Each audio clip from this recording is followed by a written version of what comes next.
অগ্নি সন্ত্রাস করতে করতে এখন তো বস্তি, আজকে বস্তিতে আগুন দিয়েছে কেন? ওখানে নাকি একটা প্রজেক্ট হবে। আমরা কোনো প্রজেক্ট করতে গেলে বস্তিবাসী হোক আর ভূমিহীন হোক তাদেরকে পুনর্বাসনের ব্যবস্থা করেই করতাম।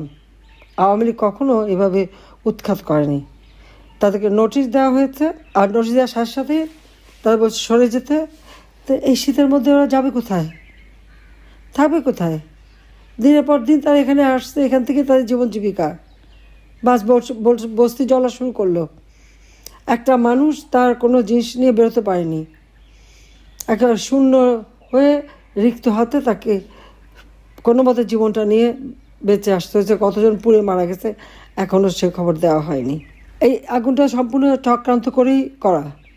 আপনারা দেখবেন ওখানে হয়তো কোনো একটা প্রজেক্ট করবে, পয়সা খাবে, সেই তালে আছে। সেই জন্যই গরিবের পেটে লাথি মারা। অগ্রণী ব্যাংকে আমার লকার, আর একটা ব্যাংকে পূবালী ব্যাংকে, সে পাকিস্তান আমল থেকে গহনাগাটির লকারই আমরা রাখতাম। এটা আমাদের পারিবারিক সবার। 1981 সালে আমি যখন ফিরে আসি, জিয়াউর রহমান যখন বেঁচে ছিল আমাকে কিন্তু 32 নম্বরে ঢুকতে দেয়নি। জিয়া যখন নিহত হলো এরপরে সাত্তার সরকার অর্থাৎ বিএনপি সরকার ক্ষমতায়, 12ই জুন 32 নম্বর আমার কাছে হস্তান্তর করবে। ধুলাবাড়ি ময়লা সমস্ত ভরা জায়গা, রক্তের দাগ সব ওখানে। আমার কাছ থেকে সই করালো 72 পাতা। বললাম আমি আইনজীবী দ্বারা করবো, বাড়িতে তো মার্ডার হয়েছে, না সেটা হবে না। তারপরে প্রচার, কত শতভরি সোনা দানা পাওয়া গেছে, এই পাওয়া গেছে। আমরা হ্যাঁ পাওয়া তো যাবে, আমরা তো ভেসে আসা পরিবার না। আজকে আবার অগ্রণী ব্যাংকে তালা ভেঙেছে। কেন তালা ভাঙলো? চাবি তো আমার কাছে, আমি তো এখনও জীবিত আছি। তা আমি যেখানে এখনও জীবিত আছি আর মামলায় কেবল একটা রায় দিয়েছে, এই রায়ের সব ধাপ তো শেষও হয়নি, তার আগেই কেন হাত দেবে? এটা তো ডক্টর মোহাম্মদ ইউনূসের ব্যাংক ডাকাতি। সে লোক দিয়ে ব্যাংক ডাকাতি করছে, সেখান থেকে সব সোনা দানা বের করে এত ভরি। আমরা হ্যাঁ ভরি তো থাকবেই।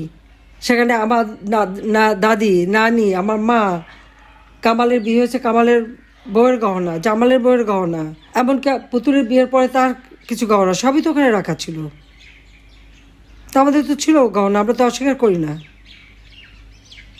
কিন্তু লকার ভেঙে সেগুলি বের করে এখন দেখানো, মানে তাদের কথা ভাবখানার জন্য প্রধানমন্ত্রী হওয়ার পরে আমি সব ওখানে রেখেছি। আমি চ্যালেঞ্জ দিচ্ছি যে প্রধানমন্ত্রী হওয়ার পরে কবে আমি অগ্রণী ব্যাংকে যেয়ে লকার খুলে এসেছি আর জিনিস রেখে এসেছি, সেই লগবুক বের করা হোক, দেখা হোক। আমার তো মনে পড়ে না যে আমি 96 সালে প্রধানমন্ত্রী হয়েছে প্রথম। সেই 96 সাল থেকে এ পর্যন্ত কোনো দিন অগ্রণী ব্যাংকে আমি যাইও নি, লকারও খুলিনি। কারণ এগুলি পারিবারিক